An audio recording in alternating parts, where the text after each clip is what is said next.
જાહેર થતા જ પૂર્વ ધારાસભ્ય મધુ શ્રીવાસ્તવનું મોટું નિવેદન। લોકસભા ચૂંટણી અને વાઘોડિયા વિધાનસભા પર પેટા ચૂંટણીની જાહેરાત થતા મધુ શ્રીવાસ્તવનો બળાપો। ભાજપ સામે સક્ષમ ઉમેદવારો નહીં હોય તો લોકસભા અને વાઘોડિયા વિધાનસભાની પેટા ચૂંટણી લડીશ। સક્ષમ ઉમેદવાર હશે તો તેને ખુલીને સમર્થન આપીશ। સાંસદ રંજનબેન ભટ્ટ સામે કર્યા ગંભીર આક્ષેપ। રંજનબેનના શાસનમાં ભ્રષ્ટાચાર થયો હોવાનો પણ આક્ષેપ।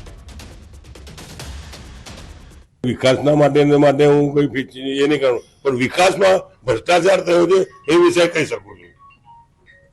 અંગત જ માણસને કોન્ટ્રાક્ટ આપવાનો,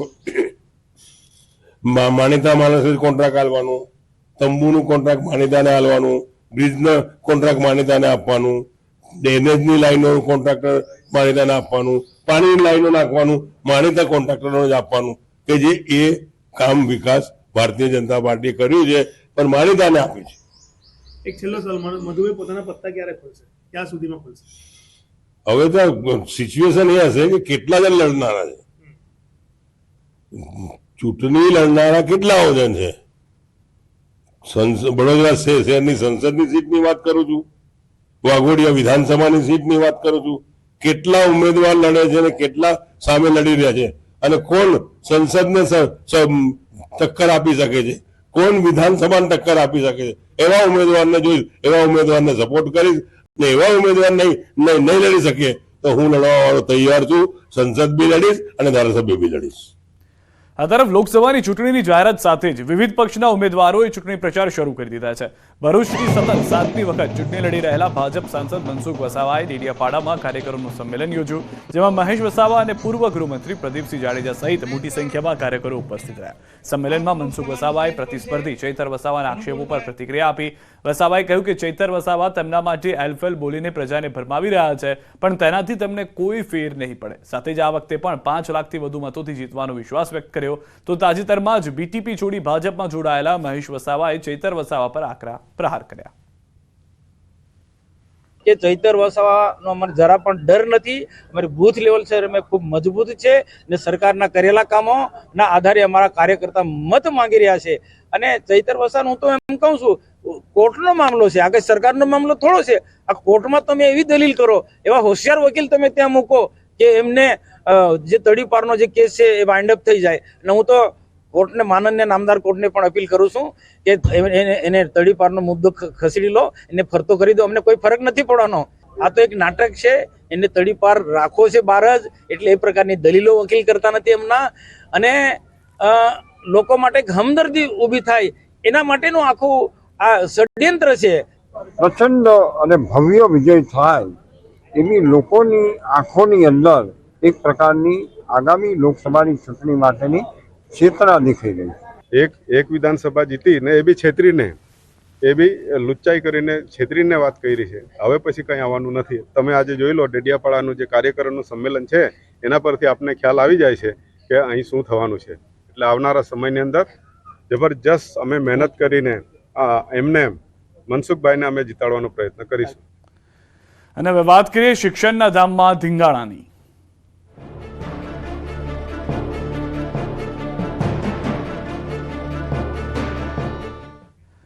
ગુજરાત યુનિવર્સિટી હોસ્ટેલમાં બબાલનો મામલો, વિદેશ મંત્રાલયના પ્રવક્તાનું ટ્વીટ। રાજ્ય સરકારે ગુનેગારો સામે કડક કાર્યવાહી કરી। અથડામણમાં 2 વિદેશી વિદ્યાર્થી થયા હતા ઘાયલ। વિદેશ મંત્રાલય રાજ્ય સરકારના સંપર્કમાં હોવાની વાત પણ આ ટ્વીટની અંદર કરવામાં આવી છે।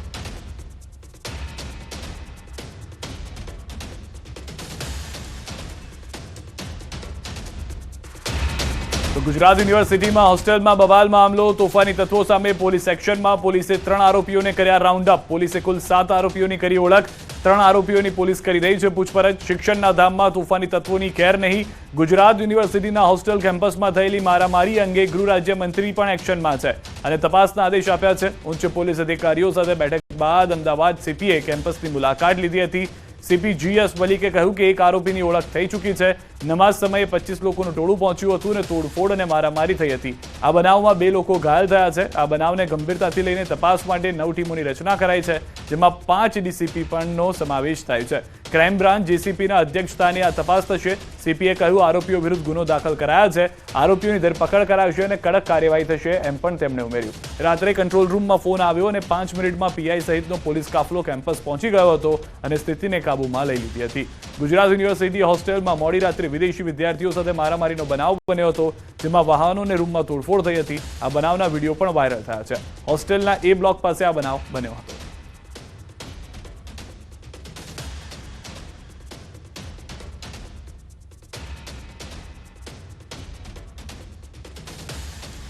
આ તરફ ગુજરાત યુનિવર્સિટીમાં મારામારીમાં કેસમાં ઘાયલ વિદ્યાર્થીઓની ખબર અંતર પૂછવા અમદાવાદ પોલીસ કમિશનર પહોંચ્યા. બંને ઘાયલોને એસવીપી હોસ્પિટલમાં દાખલ કરાયા, જ્યાં CP GS Malik, vice chancellor doctor Nirja Gupta, joint CP crime branch Neeraj Badgujar અને ધારાસભ્ય કૌશિક જૈન પણ હોસ્પિટલ પહોંચ્યા હતા અને સારવાર લઈ રહેલા વિદ્યાર્થીઓની ખબર અંતર પૂછી હતી.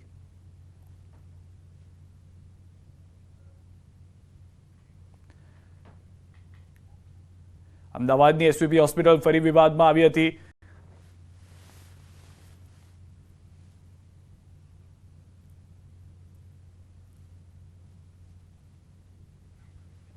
તો પોલીસ દ્વારા શરૂ કરાઈ છે તપાસ. હાલમાં એસવીપીની અંદર જે બંને ઘાયલ વિદ્યાર્થીઓ છે તેઓને સારવાર આપવામાં આવી રહી છે. પોલીસ કાફલો, પોલીસના ઉચ્ચ અધિકારીઓ, ખુદ ધારાસભ્ય પહોંચ્યા છે. ગૃહ રાજ્યમંત્રી હર્ષ સંઘવી પણ સતત નજર રાખી રહ્યા છે આ ખબર પર. અને સૌથી વધારે મહત્વની વાત, ઉચ્ચ અધિકારીઓની જે કમિટી છે તે બનાવી દેવામાં આવી છે અને તેઓને પણ તપાસ સોંપી દેવામાં આવી છે. રાત્રિ સમયે નમાઝ પડવાને લઈને આ માથાકૂટ શરૂ થઈ હતી. પથ્થરબાજી પણ કરવામાં આવી હોવાની જાણકારી છે. જે વાહનો હતા તે પણ તોડફોડ કરવામાં આવ્યા હતા.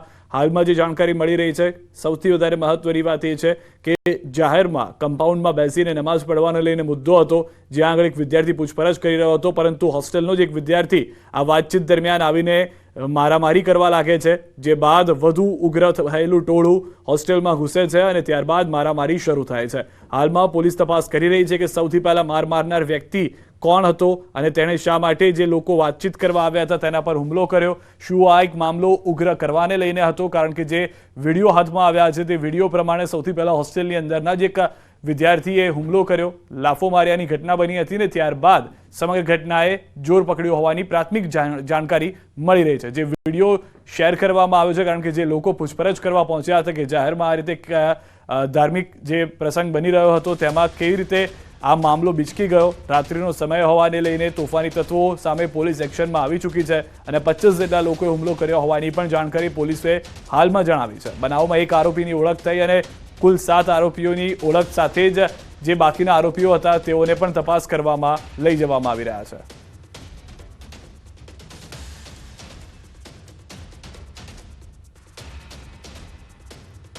जहाँ पर अफगानिस्तान, यूथोपिया और श्रीलंका के एक स्टूडेंट को नमाज पढ़ते समय कुछ असामाजिक तत्वों द्वारा उन पर हमला किया गया. सरकार के इस प्रकार की घटना पर कड़ी कार्रवाई करनी चाहिए ताकि इस प्रकार की घटना आने वाले समय में ना घटे. વધુ માહિતી ન્યૂઝ 18 સમાચાર મૌલિક પાસેથી મેળવીશું. મૌલિક, સમગ્ર ઘટના કઈ રીતે ઘટી હતી? કારણ કે અનેક એવા વિડીયો છે જેમાં એ પણ જોવા મળી રહ્યો છે કે હોસ્ટેલની અંદરના વિદ્યાર્થીએ પણ હુમલો સૌ પ્રથમ કર્યો, ત્યારબાદ ટોળું બેકાબુ થઈ ગયું. શું સમગ્ર ઘટના છે, શું વધુ જાણકારી? યુનિવર્સિટીમાં હંગામો થયો હતો અને ત્યારબાદ અલગ અલગ ટીમો, 9 જેટલી ટીમો, જેમાંથી 5 ક્રાઇમ બ્રાન્ચની ટીમ અને સ્થાનિક પોલીસ સ્ટેશનની 4 અલગ અલગ ટીમો બનાવી અને આરોપીઓ જે સંડોવાયેલા છે તેમની ધરપકડ કરવા માટેની કામગીરી પોલીસ કરી રહી છે. માનવામાં આવ્યું છે કે 7 વ્યક્તિઓ જે વિડીયોમાં દેખાઈ રહ્યા હતા તેની ઓળખ કરી લેવામાં આવી છે. તેમની અટકાયત કરી અને તેમને પૂછપરછ પણ કરવામાં આવેલી છે કે તેમનો રોલ શું હતો, તેમને કઈ પ્રકારની માહિતી મળી હતી જેના કારણે તેઓ આ જગ્યાએ પહોંચ્યા હતા. તેની સાથે સાથે અન્ય કયા કયા વ્યક્તિઓની સંડોવણી છે. સૌપ્રથમ જે રીતે વિડીયો સામે આવ્યો છે તેમાં સ્પષ્ટપણે દેખાઈ રહ્યું છે કે ક્યાંક ને ક્યાંક જાહેર જગ્યામાં જે રીતે નમાઝ પઢવામાં આવી રહી હતી અને તેનો વિરોધ કરતા એક યુવકે સિક્યુરિટી ગાર્ડને આ બાબતની વાતચીત કરી હતી અને વાતચીત કરતા જ તે ઉશ્કેરાઈ છે અને તેને ઢોલ ધપાટ શરૂ કરી દીધી હતી અને આ બાબતનો વિડીયો સામે આવતા પોલીસે હવે એ દિશામાં પણ કાર્યવાહી કરી છે કે ખરેખર આ બનાવની શરૂઆત કેવા પ્રકારથી થઈ હતી અને તેની પાછળ જે માઇન્ડ એપ્લાય કરનાર વ્યક્તિ કોણ છે, આ તમામ બાબતે હવે પોલીસ પૂછપરછ કરી રહી છે. મૌલિક, સૌથી વધારે મહત્વની વાત છે કે જે તોડફોડ કરવામાં આવી છે, કેટલા લોકોનું ટોળું હતું, અને સૌથી વધારે મહત્વની વાત આ મુદ્દાની શરૂઆત કેવી રીતે થઈ હતી, કારણ કે યુનિવર્સિટીની અંદર અનેક વિડીયોઝ વાયરલ થઈ રહ્યા છે જેમાં અલગ અલગ બાબતોની ચર્ચા થઈ રહી છે. સિદ્ધાર્થ, સૌ પ્રથમ વિડીયોની વાત કરીએ તો વાયરલ વિડીયો છે તેના આધારે સૌથી પહેલા ખ્યાલ આવ્યો કે જે રીતે અહીંયા આગળ બનાવ બનવા પામ્યો હતો, મોડી રાત્રે આ બનાવ બનવા પામ્યો હતો, અને ત્યારબાદ મહત્વની વસ્તુ એ હતી કે જે વિડીયો અત્યારે સામે આવી રહ્યા છે તેમાં આક્ષેપ પ્રત્યે આક્ષેપ બંને કોમના વ્યક્તિઓ કરી રહ્યા છે, પરંતુ વિદ્યાર્થીઓ છે જેમને આ બનાવની શરૂઆત કરી હતી, જે જોતા એવું કહી શકાય કે ક્યાંક ને ક્યાંક જે રીતે જાહેરમાં નમાઝ પઢવામાં આવતી હતી ને તેનો જ વિરોધ કરતા સિક્યુરિટી ગાર્ડ જે છે તે ફરિયાદીને બનાવવામાં આવ્યો છે, અને આ ફરિયાદી તરફથી એવું પણ કહેવામાં આવ્યું હતું કે આ જે યુવકો જે છે ત્યાં 2 થી 3 યુવકો સૌપ્રથમ આવ્યા હતા અને ત્યારબાદ આ નમાઝ પઢવાનો વિરોધ કર્યો હતો, અને વિરોધ કરતાની સાથે ઉશ્કેરાઈ ગયેલા જે આ યુવક છે, મુસ્લિમ યુવક, તેને ત્યાં દોડધપાટ શરૂ કરી દીધી હતી, અને ત્યારબાદ સમગ્ર પ્રકરણ જે છે તે સામે આવ્યું. મૌલિક, એ પણ જાણવા મળ્યું છે ખુદ ધારાસભ્ય પણ મળવા પહોંચ્યા હતા હોસ્પિટલમાં જે ઘાયલ યુવકો છે તેઓ માટે, અને ખુદ પોલીસના ઉચ્ચ અધિકારીઓ પણ ત્યાં આગળ પહોંચ્યા હતા. ત્યાં જઈને વધુ શું માહિતી મેળવવામાં આવી હતી પોલીસ દ્વારા, ધારાસભ્ય દ્વારા? બિલકુલ સિદ્ધાર્થ, જે રીતે આ બનાવ સામે આવ્યો અને ત્યારબાદ 2 થી 3 વ્યક્તિઓ જે ઇજાગ્રસ્ત હતા તેને સારવાર અર્થે હોસ્પિટલમાં ખસેડવામાં આવ્યા છે, તો તેની મુલાકાત માટે માઇનોરિટી સેલના અને આગેવાનો જે છે, મુસ્લિમ આગેવાનો, તે પણ પહોંચ્યા હતા. તમામે તેમના ખબર અંતર પૂછ્યા છે, અને ખરેખર આ બાબત નિંદનીય છે, કારણ કે હવે ઇલેક્શનનો માહોલ છે, અને ઇલેક્શનના માહોલ વચ્ચે આ પ્રકારનું હિન્દુ મુસ્લિમની વાત જ્યારે આવે છે ત્યારે સંવેદનશીલતા વધી જાય છે, અને તેને જ જોતા તમામ લોકો આ મુલાકાત કરી રહ્યા હોય એવું પણ પ્રાથમિક દ્રષ્ટિએ લાગી રહ્યું છે. પરંતુ આ કોઈ રાજકીય મુદ્દો ન બને તે માટે ગૃહ રાજ્યમંત્રીએ પણ સવારે જ્યારે બેઠક કરી હતી ત્યારે ટકોર કરી હતી, અને આવા તમામ આરોપીઓ જે આ કેસમાં સંડોવાયેલા હોય તેને ધરપકડ કરવા માટે પોલીસ કમિશનર અને ડીજીપીને સીધા સૂચન કર્યા હતા. આભાર મૌલિક, સમગ્ર માહિતી બદલ. તો હાલમાં યુનિવર્સિટીમાં હોબાળાને લઈને ગૃહ રાજ્યમંત્રી હર્ષ સંઘવી ખુદ એક્શનમાં જોવા મળી રહ્યા છે. ઊંચા પોલીસ અધિકારીઓને પણ તપાસ સોંપી દેવામાં આવી છે. અન્ય મહત્વના સમાચાર, અમદાવાદની એસવીપી હોસ્પિટલ ફરી વિવાદમાં આવી છે. હોસ્પિટલના તબીબ દ્વારા મહિલાની છેડતીની ફરિયાદ સામે આવી છે. ઘટનાને પગલે ગર્ભવતીના પતિએ પોલીસ મથકે ફરિયાદ નોંધાવી છે. સમગ્ર ઘટના પર નજર કરીએ તો ગર્ભવતી મહિલા સોનોગ્રાફી માટે એસવીપી હોસ્પિટલ ગઈ હતી, જ્યાં તબીબ દ્વારા સોનોગ્રાફી દરમિયાન અડપલા કરવામાં આવ્યા હતા. ઘટનાની જાણ મહિલાના પતિને થતા એલિસ બ્રિજ પોલીસ મથકે ફરિયાદ નોંધાવી હતી. ઘટનાને પગલે વિપક્ષ નેતા પણ હોસ્પિટલ પહોંચ્યા હતા. શહેજાદ ખાન પઠાણે ઘટનાને વખોડી તબીબને સસ્પેન્ડ કરવા માંગ કરી.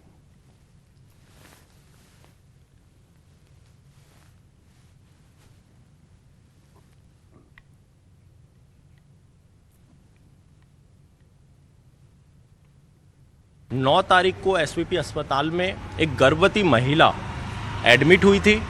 कुछ दिनों बाद उस महिला ने आरोप लगाया है कि यहाँ के जो स्थानीय डॉक्टर थे उन्होंने उसके साथ मॉलेस्टेशन किया था. महिला पेशेंट के साथ छेड़ती की जाती हो तो इतनी बड़ी घटना मैं मानता हूँ एसवीपी में कभी नहीं हुई होगी, और इस प्रकार की घटना में तात्कालिक जो अस्पताल में जो डॉक्टर थे उन्हें सस्पेंड करना चाहिए.